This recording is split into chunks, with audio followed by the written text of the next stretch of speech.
साथियों, कैसे हैं आप सब।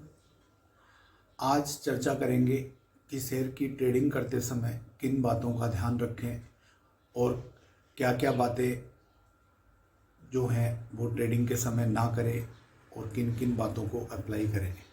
दोस्तों, शेयर मार्केट एक ऐसा कुआं है जो पूरे देश की प्यास बुझा सकता है, लेकिन उस कुएं से पानी निकालना आपको आना चाहिए। अगर आप गलत तरीके से पानी निकालने का प्रयास करेंगे तो निश्चित रूप से आप अपना पैसा खोएंगे। इसलिए अगर किसी भी युद्ध भूमि में आप जा रहे हैं, लड़ने के लिए जा रहे हैं या जीतने के लिए जा रहे हैं, तो आपके पास सभी अस्त्र और शस्त्रों का होना ज़रूरी है। आपको पर्याप्त नॉलेज होना ज़रूरी है। आपके पास पर्याप्त संसाधन होना अनिवार्य है। यही नियम शेयर मार्केट के ऊपर लागू होता है। दोस्तों, शेयर मार्केट में सबसे पहले ट्रेडिंग करते समय बिल्कुल कैलकुलेटिव रिस्क लेवें। आपको अपनी रिस्क अपनी क्षमता के अनुसार लेनी है। सबसे पहले यह देखना है कि मेरे पास कितनी कैपिटल है। कैपिटल में भी यह देखना है कि पैसा मेरा उधार का तो नहीं है, मैंने कहीं किसी से लोन तो नहीं लिया, मैंने मोटी रकम पर किसी साहूकारों से 5% 10% ब्याज के ऊपर ज़्यादा लालच की पैसा शेयर मार्केट से कमवा के और मैं वापस दे दूंगा, ऐसा तो आपने नहीं किया। अगर आपके पास में खुद का पैसा है तो बिल्कुल कैलकुलेटिव रिस्क आप उसमें लेवें, क्योंकि पैसा बनना कोई बहुत बड़ी बात नहीं है, लेकिन पैसा बनाने के लिए पर्याप्त नॉलेज जो आपके पास होनी चाहिए वो है कि नहीं है, यह आप ट्रेडिंग करते समय देखें। दूसरी जो महत्वपूर्ण बात है वो है कि अपनी क्षमता के अनुसार ही रिस्क लें।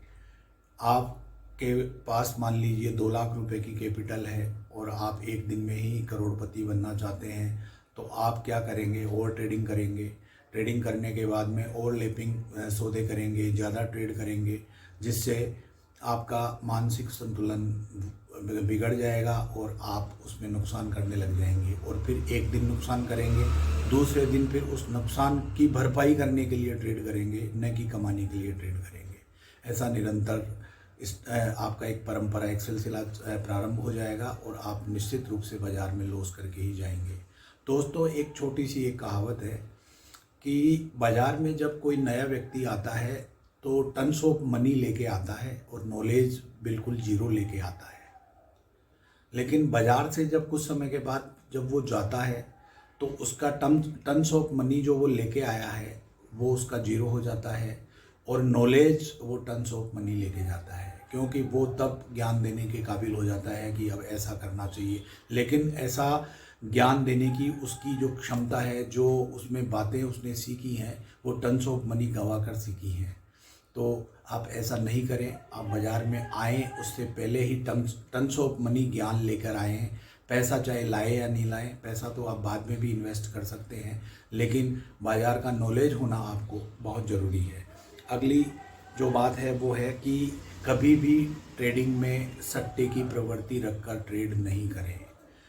बहुत से लोग ऑप्शन में आजकल देख रहे हैं, हीरो जीरो ट्रेड के चक्कर में आजकल अपना बहुत सारा पैसा बर्बाद करते हैं। वीकली एक्सपायरी हो गई है तो उसमें हीरो और जीरो ट्रेड का सिस्टम जो है, उस सिस्टम के अनुसार वो ट्रेड करते हैं और बहुत सारा पैसा एक ही दिन के अंदर अपनी गाड़ी कमाई नुकसान कर देते हैं।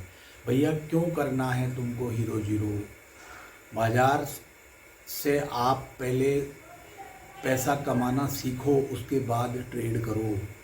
कौन कहता है कि आप एक दिन में ही करोड़पति हो जाओ?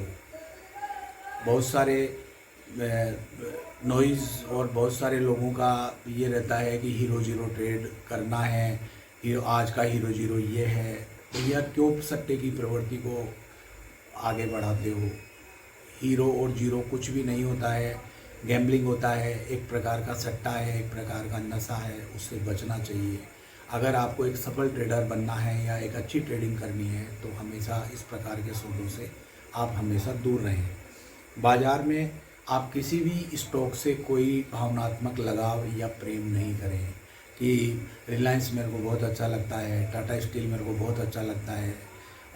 जब किसी भी शेयर में किसी भी वजह से अगर कोई करेक्शन आता है तो वो करेक्शन उस शेयर में भी आएगा, वो शेयर भी गिरेगा। उस समय आपकी भावनाएं, जो भावनात्मक आपका जो रवैया है, वो आपको निश्चित रूप से नुकसान पहुंचाएगा। इसलिए किसी भी शेयर से भावना से नहीं जुड़े, उसका टेक्निकल देखें, उसका फंडामेंटल देखें और उसकी बैलेंस शीट देखें, उसका प्रॉफिट ऑफ मार्जिन देखें, उसका वर्किंग ऑफ नेचर देखें, तभी आप उसमें निवेश करें। और निवेश करने के साथ समय समय पर प्रॉफिट बुकिंग करते चलें और प्रॉफिट को घर लेकर जाना सीखें, न कि उससे भावनात्मक रूप से जब प्रॉफिट में आप थे तब भी बैठे रहे और जब नुकसान में हो तब भी आप उसमें बैठे रहे। ऐसा आपको करने से बचना है। अगला जो बात है वो है कि बाज़ार में किसी भी प्रकार की ये जो टिप्स वगैरह आजकल प्रोवाइड करने का सिलसिला एक ऐसा स्टार्ट हुआ है, तो सबसे पहले मैं आपको बता दूं कि अगर जो टिप प्रोवाइडर हैं या जो टिप देने वाले हैं, अगर वो खुद पैसा कमा रहे हैं तो उनको दूसरे के पास में बात करने के लिए या टिप देने के लिए समय नहीं होना चाहिए। क्योंकि जब वो खुद पैसे कमाने में इतने सक्षम हैं तो वो क्यों किसी को टिप दे रहे हैं? क्योंकि खुद पैसा कमाने वाला आदमी दूसरों को क्यों बताएगा? एक करोड़पति आदमी अपना जो फॉर्मूला है, बिज़नेस का फॉर्मूला है, या जो अपना बिज़नेस का जो एक स्ट्रक्चर है, या बिज़नेस को कैसे डेवलप किया, कैसे प्रॉफिट कमा रहा है, उसकी न्यूज़ या उसकी कोई भी पॉलिसी वो किसी दूसरे आदमी को नहीं बताता है। लेकिन शेयर मार्केट में टिप के नाम पे आपसे बहुत सारे पैसे मांगे जाते हैं और आप कमाने के चक्कर में वो पैसे दे देते हैं। आप खुद क्यों नहीं सीखते हैं? ये कोई बहुत कठिन चीज़ नहीं है कि कहीं से ऊपर से उतर कर कोई चीज़ आ गई। ये सब डिमांड और सप्लाई का गेम है। आप डिमांड और सप्लाई के गेम को अगर आप समझ जाएं, थोड़ा डाटा देखना सीख जाएं, थोड़ा चार्ट देखना सीख जाएं, थोड़ी साइकोलॉजी देखना सीख जाएं, थोड़ा एनालिसिस करना सीख जाएं, निश्चित रूप से आप एक अच्छे ट्रेडर बन सकते हैं। सवाल ये है कि आप अब किन से सीखें। आपको जिनसे भी सीखना है, जो भी आपको अच्छा लगता है उनसे आप सीखें, लेकिन आप सीख कर ही ट्रेड करें, तभी आप एक सफल ट्रेडर बन सकते हैं और आप सफल ट्रेड बन के एक अच्छे स्टॉक का चुनाव करके आप पैसा कमा सकते हैं। हमेशा अपनी जो गलतियां हैं उन गलतियों से सीखें कि मैंने किस प्रकार की गलती की है। मैंने ट्रेड आंख बंद करके किसी भी प्राइस पे मैंने स्टॉक खरीद लिया है, या 4 लोग आपस में बात कर रहे थे कि आज ये स्टॉक चलेगा, उनकी बातों में आके स्टॉक खरीद लिया। बहुत बार देखा गया है कि आप घर से बहुत स्टडी करके आते हैं कि आज ये शेयर का इसका फंडामेंटल भी आपने देखा है, उसका टेक्निकल चार्ट भी आपने देखा है, लेकिन जब आप टर्मिनल के सामने आते हैं तो उन 4 लोगों की नॉइज़ के अनुसार वो आपका एनालिसिस, वो आपका जो सीखा हुआ जो शेयर है, या जिसमें जो शेयर आप लेने की बात करके या सोचकर जो घर से निकले थे, वो शेयर आप नहीं ले रहे हो। और जो 5 लोग आपके यार दोस्त जो भी मिल गए, उन्होंने बोला कि आज तो मारुति में न्यूज़ है, आज रिलायंस में न्यूज़ है, आज टाटा स्टील में न्यूज़ है, आज तो ये शेयर चलेगा, आज ये फाड़ देगा, आज ये बाज़ार को वो कर देगा, और आप उनके साथ ट्रेड में लग जाते हो। और उस दिन जब आप पढ़कर सीख कर समझ कर आए हो, फिर भी आप उस दिन नुकसान करके जा रहे हो, तो आप जो ये गलतियां हैं, ये गलतियां नहीं दोहराएं, उससे आप हमेशा बचे रहें। इससे आप अच्छे ट्रेडर बन सकते हैं। अपने ट्रेड की सही प्लानिंग करें। सही प्लानिंग में सबसे पहले ये है कि सबसे पहले आप कहाँ एंट्री करें और कहाँ एग्जिट करें। सबसे पहला जो मेन ट्रेडिंग के समय में जो एक बिंदु आता है कि आप बाज़ार में एंट्री कहाँ कर रहे हैं। एंट्री करने के बाद में आपको कितना प्रॉफिट ऑफ मार्जिन उससे लेना है, कहाँ आपका एग्जिट होना चाहिए और आपका रिस्क कितना होना चाहिए। ये सब बातें आपके दिमाग में पहले प्री प्लान होनी चाहिए। रिस्क रिवार्ड रेशो जब तक आप कैलकुलेशन नहीं करके ट्रेड करेंगे, जब तक आप हमेशा बाज़ार से नुकसान उठाते रहेंगे। सबसे बड़ी बात है, नुकसान आप क्यों उठाते हैं कि आपके दिमाग में किसी प्रकार का कोई कैलकुलेशन नहीं आता है। आप आंख बंद करके किसी भी शेयर को खरीद लेते हैं और जब वो आपके लेने के बाद हमेशा नीचे चला आता है तो आपको लगता है कि ये मेरा ही इंतज़ार कर रहा था, वो आपका इंतज़ार नहीं कर रहा था। उसका अप और डाउन का जो ट्रेंड था वो ट्रेंड आप नहीं पकड़ पाए, इस वजह से आपका शेयर आपके लेने के बाद में नीचे या ऊपर हो जाता है। आप जैसे ही बेचते हैं वो ऊपर भगना स्टार्ट हो जाता है और जैसे ही खरीदते हैं वैसे ही टूटना स्टार्ट हो जाता है। ऐसा अक्सर आपके साथ हमारे साथ होता है, लेकिन टेक्निकल रूप से देखा जाए तो वो शेयर अपनी खुद की एक चाल चल रहा होता है, उस अपनी एक चाल, उसकी एक जो राइड और डाउन जो उसका ट्रेंड है, उस ट्रेंड के अनुसार आप उसमें ट्रेड में अपना ट्रेड बनाएं, तभी आप प्रॉफिट कर सकते हैं, अन्यथा आप हमेशा लॉस करेंगे। एफ&ओ ट्रेडिंग से दोस्तों बचें। जब तक आपको पूरी जानकारी, पर्याप्त पैसा आपके पास में नहीं है, तब तक एफ&ओ ट्रेडिंग आप नहीं करें। ऑप्शन ट्रेडिंग भी नहीं करें।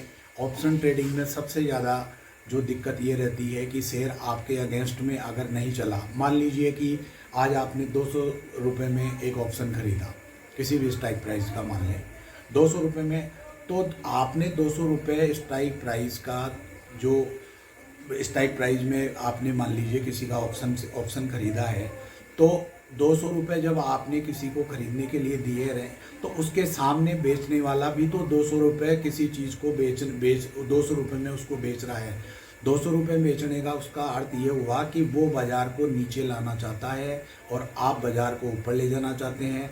अगर आपने कोई पुट में, अगर मान लो आपने कोई ऑप्शन लिया है, तो आप बाज़ार को नीचे लाना चाहते हैं और वो जो कॉल राइटर है, जो पुट का जो राइटर है, वो बाज़ार को ऊपर ले जाना चाह रहा है। तो दोनों में जब ट्रेड करते हैं, जब एक मद्दी का सौदा बनाता है, एक तेज़ी का सौदा बनाता है, एक को उम्मीद होती है कि बाज़ार नीचे आएगा, दूसरे को उम्मीद होती है कि बाज़ार ऊपर जाएगा। दोनों की कसमें केवल एक ही व्यक्ति जीतता है और वही विनर होता है। अब आप अपना कैलकुलेटिव, आप अपना एनालिसिस, आप अपना विश्लेषण जो है वो अच्छे से करें कि बाज़ार की दिशा और दशा क्या रहने वाली है, बाज़ार का ट्रेंड डाउन है या बाज़ार का ट्रेंड अप है, ये आपको डिसाइड करना है। लंबी अवधि के लिए दोस्तों निवेश करें। जब भी आप ट्रेडिंग करते हैं तो उसके अंदर केवल इंट्राडे और वेरी शॉर्ट टर्म के ट्रेड बनते हैं, लेकिन आपको कभी फंडामेंटल रूप से या अच्छे शेयरों के एनालिसिस में ये मिले कि ये शेयर लंबी अवधि के लिए अच्छे हैं, तो आप ट्रेडिंग के साथ साथ में लंबी अवधि के शेयरों में भी निवेश करें और अपना पोर्टफोलियो जो है हमेशा बेहतर बनाने का प्रयास करें। हमेशा आप शेयर में बने रहें, जिससे आपका पोर्टफोलियो जो है वो हमेशा अच्छा बना रहे और हमेशा प्रॉफिट गेन करता रहे। ऑप्शन ट्रेडिंग में सबसे बड़ा जो दिक्कत है या जो परेशानी है, आजकल 90% जो ट्रेडर हैं वो ऑप्शन की ट्रेडिंग करते हैं। ऑप्शन की ट्रेडिंग में भी आजकल जो डिस्काउंटेज ब्रोकरेज आ गई है कि एक वन टाइम के अंदर आप 50 लोट लगा सकते हैं, 100 लोट लगा सकते हैं, ऑर्डर में आपका ब्रोकरेज जो है वो नहीं लगेगा या कुछ भी नहीं लगेगा। लेकिन क्या आपको पता है कि ब्रोकरेज के अलावा सरकार के टैक्सेस कितने हैं? आपने मान लीजिए कि 50 लोट का एक ऑर्डर लगाया और गलती से आपका उसमें कुछ भी प्रॉफिट नहीं हुआ, और मान लीजिए 5,000 रुपये का आपने प्रॉफिट किया, 50 की आपने किया, 50 लोट आपने अगर उसमें ख़रीदे हैं तो 50 खरीदे हैं तो 50 बेचोगे भी, तो दिन का जो ट्रेड हो गया वो 100 लोट का हो गया। अब 100 लोट का आपका जो गवर्नमेंट के टैक्सेस वगैरह, जो से एक्सचेंज के टैक्सेस वगैरह जो हैं, सब मिला के जब आप कैलकुलेट करते हो तो करीब 7 से 8,000 रुपये उस टोटल उसमें चला जाता है। आपके अकाउंट में 5,000 रुपये प्रॉफिट था, तो पता लगा कि आपको 2 या 3,000 रुपये आपके प्रॉफिट होने के बाद भी आपको अपने अकाउंट से वो अमाउंट डिडक्ट ब्रोकर या जो अकाउंट्स आपका सेटल हो रहा है उसमें लग रहा है, तो आपको 2 या 3,000 रुपये का नुकसान होगा। तो ओवर ट्रेडिंग से आप हमेशा बचें। ऑप्शन में जब तक आपको पूरी नॉलेज नहीं है, सही एंट्री और एग्जिट कहाँ है, कौन सी स्ट्राइक प्राइस आपको लेनी है, ऑप्शन चेन का एनालिसिस है, कहाँ पर ओआई डेवलप हो रहा है, ओआई बढ़ रहा है, कहाँ ओआई गिर रहा है, एफआईज, डीआईज या जो बाज़ार के जो मूवर हैं या जो बाज़ार को चलाने वाले हैं, वो कहाँ अपनी लॉन्ग पोजीशन को अनबाइंड कर रहे हैं, शॉर्ट पोजीशन क्रिएट कर रहे हैं, लॉन्ग पोजीशन बना रहे हैं। ये सब चीज़ें आपके पास में जब तक पर्याप्त जानकारी और पूर्ण जानकारी नहीं है, आप ऑप्शन में ट्रेडिंग नहीं करें। निश्चित रूप से आप ऑप्शन में 2 या 3 बार प्रॉफिट बना सकते हैं, लेकिन आप मोस्टली टाइम आप ऑप्शन ट्रेडिंग में पैसा खोएंगे ही।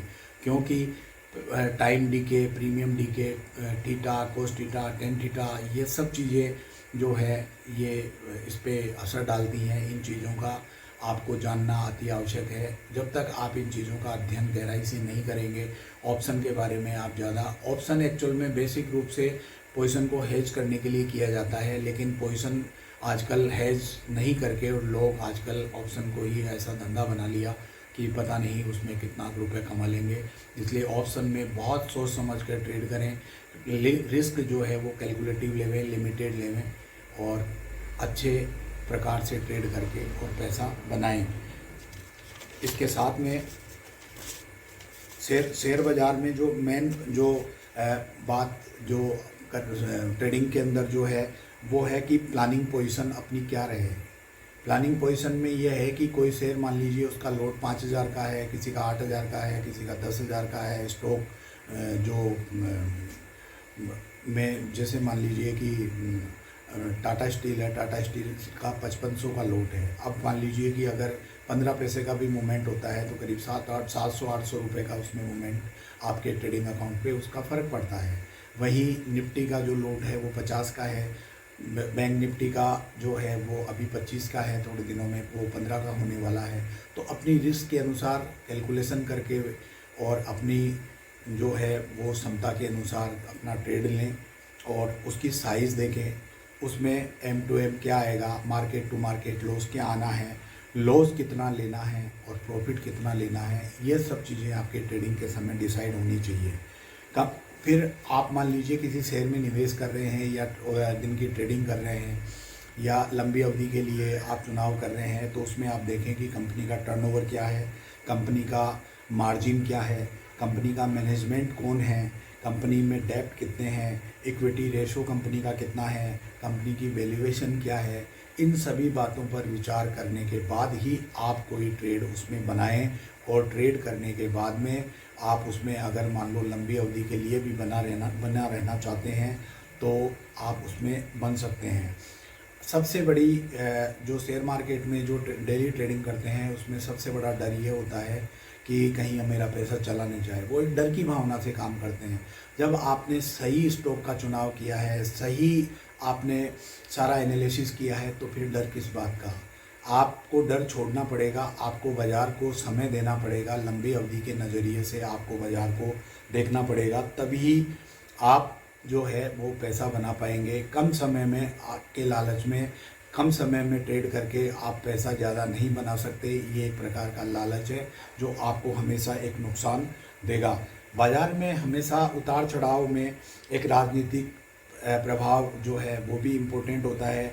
ग्लोबल फैक्टर जो है वो भी बाज़ार को ऊपर और नीचे ले जाने में दिशा को ट्रेंड को जो है वो पकड़वाते हैं, या ट्रेंड जो है कि ऊपर और नीचे का जो ट्रेंड है वो किस दिशा की ओर चल रहा है, उस ट्रेंड को पकड़कर आप अपना प्रॉफिट और लॉस जो है उसको मैनेज कर सकते हैं। जिस तरह या जिस ट्रेंड में अभी बाज़ार चल रहा है उस ट्रेंड में आपको उसी ट्रेंड की सवारी करनी है, न कि उसकी विपरीत दिशा में। अगर आप ट्रेंड के विपरीत दिशा में अगर आप बैठेंगे तो आप निश्चित रूप से उस दिन आप डे ट्रेडिंग में नुकसान करके उठेंगे। आपको जिधर सवारी करने को मिल रही है या जिधर का ट्रेंड मिल रहा है आप उसी ट्रेंड में बैठना है। आपको ये ना तो मद्दी वाला बनना है, ना तेजड़िया बनना है। आपको वो बनना है जो बाज़ार की दिशा उस दिन की तय हो रही हो, बाज़ार का ट्रेंड जिधर का हो आपको उसी तरफ बैठना है। बाज़ार बहुत वोलेटाइल है। बाज़ार में उतार और चढ़ाव बहुत ज़्यादा होता है। दिन में जो जिन्होंने पोजीशन शॉर्ट की होती है या जो मंदड़ियाँ हैं उनको भी मौका देता है, और जो तेजड़ियाँ हैं या जिन्होंने लॉन्ग पोजीशन बिल्डअप की हुई होती हैं उनको भी मौका देता है। अब आपको देखना ये है कि आपकी एंट्री कहाँ है, आप कहाँ एग्जिट करोगे, कहाँ आपका स्टॉप लॉस है। वेल प्लानिंग से आप अपना जो ट्रेडिंग का जो है वो आप रखें, उसमें ही आप सफल रूप से ट्रेड कर पाएंगे। और अपना जो स्टॉप लॉस है वो बिल्कुल मिनिमम रखें कि जिससे कि आप मान लो आपके ट्रेंड के विपरीत या आपके ट्रेड के विपरीत अगर मान लीजिए बाज़ार जो है वो निकलता है तो आपको एक मिनिमम लॉस हो, और प्रॉफिट रिवार्ड रेशो या जो रिस्क रिवार्ड रेशो जो है वो हमेशा आप थोड़ा सा बड़ा रखें, क्योंकि रिस्क को जब तक आप मैनेज नहीं करके चलेंगे ये बाज़ार आपसे हमेशा पैसा छीनता रहेगा। इसलिए आप हमेशा बाज़ार के पीछे चले, बाज़ार के आगे चलने का प्रयास नहीं करें, बाज़ार को आगे अपना काम करने दें। उसके बाद में आप अपने विवेक के अनुसार उस बाज़ार के ट्रेंड के हिसाब से अपना निर्णय लें। साथ में दोस्तों सबसे बड़ी जो बात है वो ये है कि शेयर मार्केट के जो एक बहुत बड़े दिग्गज जो हैं वॉरेन बफे, उनके अनुसार उन्होंने एक लाइन मार्केट के लिए लंबी अवधि के लिए लिखी है, my favourite holding periods in for ever. इन्होंने एक ये बहुत बड़ी बात की है कि अगर उनका जो फेवरेट स्टॉक है वो हमेशा लंबी अवधि के लिए हमेशा के लिए वो उनके स्टॉक में रहता है। दोस्तों उधार के पैसों से कभी भी ट्रेडिंग नहीं करें, इमरजेंसी फंड जो है वो कभी बाज़ार में नहीं डालें। ट्रेडिंग एक ऐसा नशा बन जाता है जिसमें व्यक्ति लोन लेकर साहूकारों से 5-5 टका 10-10 टका उधार लेकर वो शेयर में ट्रेड करने लग जाता है, और वो एक प्रकार का सट्टा करता है, और वो उसमें जैसे ही नुकसान उठाता है फिर वो थोड़े दिनों में देखता है कि अब पैसा चुकाने के लिए कोई नहीं है, शेयर बाज़ार में एक बड़ा लॉस करके चला जाता है। अब वो ब्याज वाले उसके घर पे आने लगते हैं, और थोड़े दिन में वो मानसिक प्रताड़ना से पीड़ित होकर वो अपने संसार को अलविदा कहने के लिए या अलविदा कह देता है, या आत्महत्या करता है, या सुसाइड अटेम्प्ट करता है, या मतलब समाज में उसकी बेइज्जती होती है। तो इस प्रकार की जो ये चीज़ें ट्रेडिंग के समय में एक दिमाग में एक हवा वो बन जाता है, उससे आप बचें। शेयर मार्केट एक प्लानिंग का गेम है।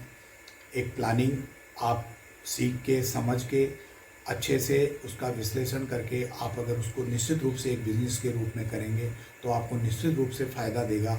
यही शेयर मार्केट का सबसे बड़ा सफल मंत्र है कि शेयर मार्केट को सीखकर, समझकर और विवेकपूर्ण तरीके से आप शेयर मार्केट को सीखें, समझें, और उसके बाद में डमी ट्रेडिंग करें। डमी ट्रेडिंग करने के बाद जब आपको ये लगता है कि नहीं मैंने अब पैसा बनाना स्टार्ट कर दिया है, तब थोड़ा थोड़ा अमाउंट से आप ट्रेडिंग करना सीखें। ट्रेडिंग करने के बाद जब आप बिल्कुल कॉन्फिडेंट हो जाएं कि अब मेरे को ट्रेडिंग करना आ गया, हालांकि ये बाज़ार हमेशा हर व्यक्ति को नया ही रखता है। कोई आदमी ये बोले कि साहब मैंने पूरा बाज़ार सीख लिया है या पूरा ट्रेडिंग के रूल सीख लिए हैं, इस बाज़ार में ये बाज़ार हर दिन अपना नया एक रूल सिखाता है, और वो रूल बाज़ार का खुद का अपना नया होता है, इसलिए किसी के पास में उस नए रूल की जानकारी नहीं होती है। इसलिए आप हमेशा ट्रेड करें, ढंग से तरीके से उसका एनालिसिस करें, अच्छे तरीके से उसका चार्ट देखें, उसकी बाज़ार का जो आकलन है वो देखें, और सब चीज़ों का विश्लेषण करने के बाद ही शेयर में ट्रेडिंग करें, इंट्राडे ट्रेडिंग करें, ऑप्शन में ट्रेडिंग करें, और आप अच्छे से अच्छा मुनाफा कमाएं। कभी भी घर की पूंजी या जो इमरजेंसी फंड है या उधार पैसे लेकर कभी भी पैसा रिस्क पर नहीं लाएं, जिससे आपका आने वाला जीवन, आपके बच्चे, आपका परिवार जो है वो निश्चित रूप से आर्थिक रूप से प्रभावित हो सकता है। आपकी छोटी सी एक गलती या छोटी सी एक भूल के वश आपका परिवार जो है वो संकट में आ सकता है। परिवार को भविष्य बनाने के लिए आप ट्रेडिंग करते हैं, आप ये आकलन करते हैं कि मैं परिवार को आगे बढ़ाने के लिए, उसको समृद्ध बनाने के लिए, उसको खुशहाल बनाने के लिए मैं ट्रेडिंग करके 2 पैसे एक्स्ट्रा इनकम करके कर लूं। लेकिन उस एक्स्ट्रा इनकम करने के चक्कर में आप जहाँ से भी पैसा लेके आते हो वो पैसा ट्रेडिंग में दे देते हो, क्योंकि इस ट्रेडिंग में के बाज़ार में या इस शेयर मार्केट में बड़े प्लेयर हमेशा पैसा बनाते हैं और छोटे प्लेयर हमेशा पैसा खोते हैं। अब क्यों खोते हैं, कैसे खोते हैं, ये सब बातें आपको पता है कि क्या क्या तरीके हैं, क्या क्या चीज़ें हैं, वो सब बातें करीब करीब मैंने यहाँ पर आपको बताई हैं। मेरी जानकारी आपको अच्छी लगी तो इस चैनल को सब्सक्राइब करें, शेयर करें और लाइक करें। फिर एक नई जानकारी नए वीडियो के साथ फिर हाजिर होते हैं। जय हिंद, जय भारत दोस्तों।